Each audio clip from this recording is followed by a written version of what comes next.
Welcome to the Global Issues Daily. Yesterday, the Earth did something that, at least according to our maps, it simply shouldn't do. A magnitude 6.1 earthquake ruptured beneath the seafloor of the Gulf of Mexico, just off the western coast of Cuba. Now, the Gulf is widely considered to be one of the quietest seismic zones on the entire planet. And yet, this high-energy geological event completely shattered that quiet, leaving experts scrambling to analyze the data. So, in this explainer, we're going to unpack exactly how this geological anomaly happened, why the shockwaves behaved the way they did, and what this incredibly rare event teaches us about the hidden blind spots in our understanding of the Earth. The sheer, unprecedented scale of this event is absolutely staggering. 1.3 million. Let that number sink in for a second. That is the estimated number of people who actually felt the ground move. The shockwave expanded from Havana, Cuba, rippled across Yucatan Peninsula in Mexico, and swept directly up the entire state of Florida. We're talking from Miami to Orlando, all the way up to Jacksonville. Over 1 million people, the vast majority of whom live in areas completely devoid of any earthquake infrastructure, suddenly found their living rooms swaying. And the reaction from the experts themselves is pretty telling. When working seismologists at the U.S. Geological Survey use a word like odd to describe an earthquake, the rest of the world should absolutely pay attention. Susan Hoof from the USGS plainly stated that this landed far outside the region's known earthquake belts. So this wasn't just a surprise to the general public, it was a structural anomaly that immediately warranted high-level scientific investigation. Part 1: An earthquake in Florida?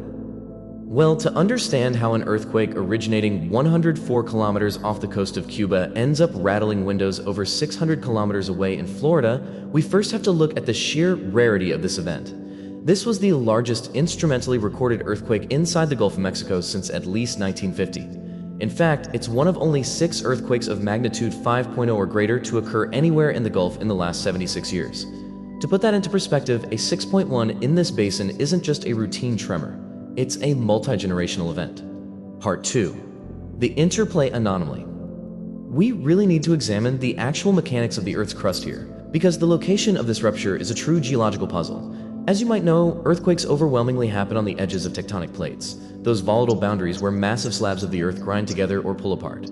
But this was an intraplate earthquake. It happened right in the quiet interior of the North American plate, roughly 400 to 450 kilometers north of the nearest active boundary.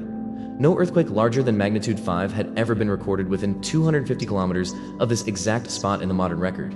Geologically speaking, it was a rupture in the middle of nowhere. And the actual movement of the rock was highly specific. Seismologists analyzed the waves to produce what's called a moment tensor, which essentially tells us how the fault moved.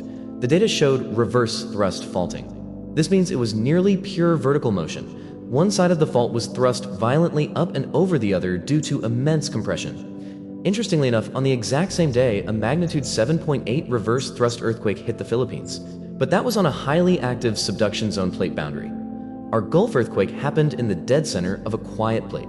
It's the exact same violent motion, but in entirely opposite geological settings. Now, hearing the phrase vertical thrust underwater immediately sparks one major concern. What about a tsunami? Fortunately, the physics of water displacement are very clear here. To generate a destructive tsunami, you generally need a very shallow, magnitude 7 or 7.5 reverse thrust earthquake. A 6.1 simply does not possess the kinetic force to lift the massive, dangerous volume of water required. Furthermore, this rupture happened 26 kilometers beneath the seafloor. That significant depth, combined with a moderate magnitude, is what kept the surrounding coastlines completely safe from any wave threat. Part 3: Why Florida felt it. So if it wasn't a massive tsunami-generating quake, why on earth did people sitting on the 4th floor of office buildings in Orlando feel it so clearly? Well, there's a stark physical contrast at play here.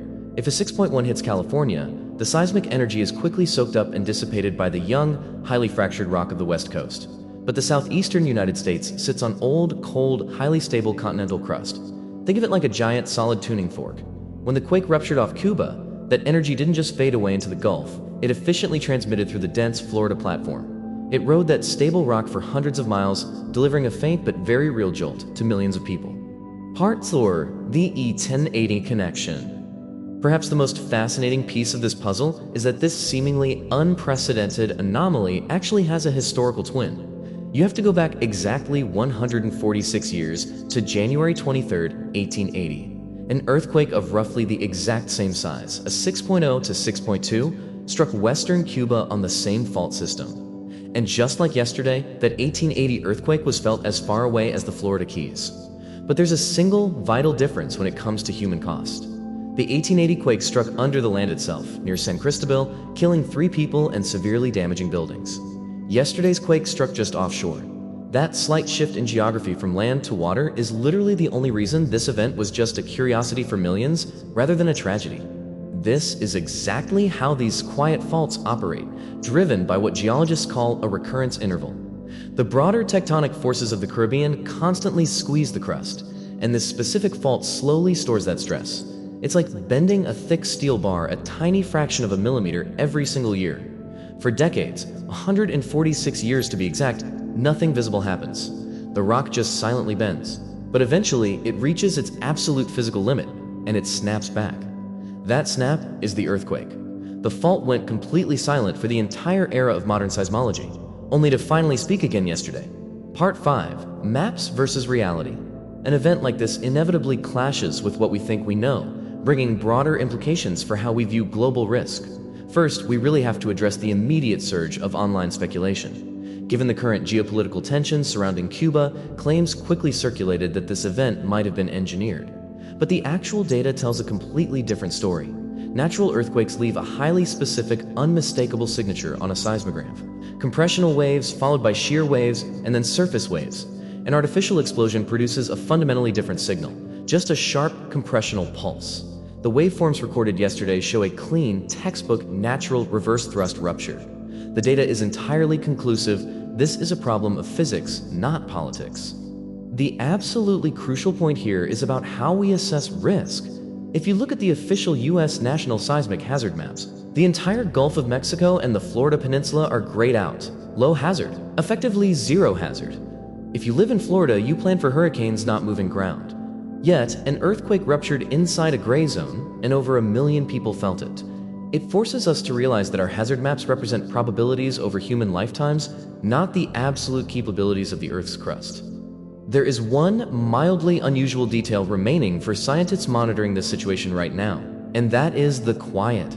For a 6.1 magnitude earthquake, you would typically expect a sequence of smaller aftershocks in the magnitude 4 or 5 range, but as of now, the data shows an absence of significant aftershocks. While it is overwhelmingly likely that this was a standalone main shock, a singular release of that 146-year stress, seismologists are strictly monitoring the 24 to 72-hour window just to be absolutely certain. So, what does this all mean? The Gulf of Mexico is mapped as quiet because, historically, it genuinely is quiet. But yesterday proved there is a massive difference between no mapped hazard and no hazard at all. A fault that ruptures once every century and a half looks perfectly safe for generations until a random Monday afternoon. It really makes you wonder, as we build and plan our cities around the globe, where else on our maps are we confusing a quiet fault with an incapable one? Thank you for watching this explainer on the Global Issues Daily. If you found this analysis valuable, please like this explainer and subscribe to the channel for more in-depth perspectives on the complex forces shaping our world.